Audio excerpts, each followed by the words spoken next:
la tentative israélienne de mettre pied au Maghreb semble vouée à l'échec. Ainsi le président tunisien vient de confirmer une fois de plus que son pays ne normalisera pas ses relations avec l'entité sioniste. Le président tunisien Kais Saied a en effet réitéré mardi son rejet catégorique de la normalisation des relations avec Israël, insistant sur le droit du peuple palestinien à un État indépendant avec Jérusalem pour capitale.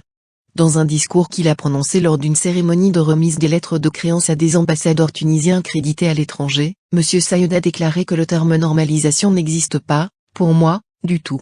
S'adressant aux nouveaux ambassadeurs, le président tunisien a indiqué que bien que l'État palestinien ait des ambassadeurs, n'oubliez pas le droit palestinien. Le droit légitime et la cause palestinienne sont la question centrale pour toute la nation.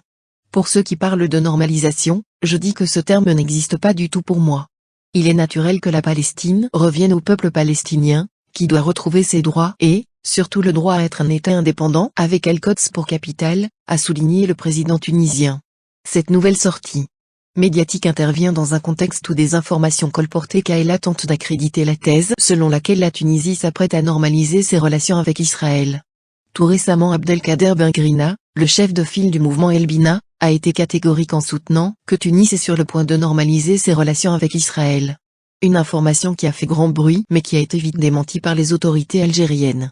Le ministre algérien des Affaires étrangères, Ahmed Attaf, a assuré que la Tunisie n'avait pas l'intention de normaliser ses relations avec Israël.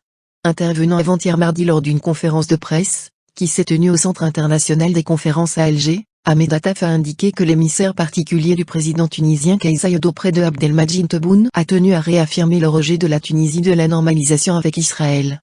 Ce n'est pas la première fois que les autorités tunisiennes montent au créneau pour apporter un démenti concernant cette épineuse question.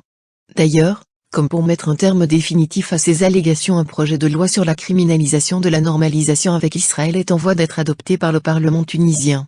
Les propos du président tunisien interviennent aussi dans un contexte marqué par la toute récente rencontre de la ministre libyenne des Affaires étrangères Najla El Mangouche avec son homologue israélien Eli Cohen.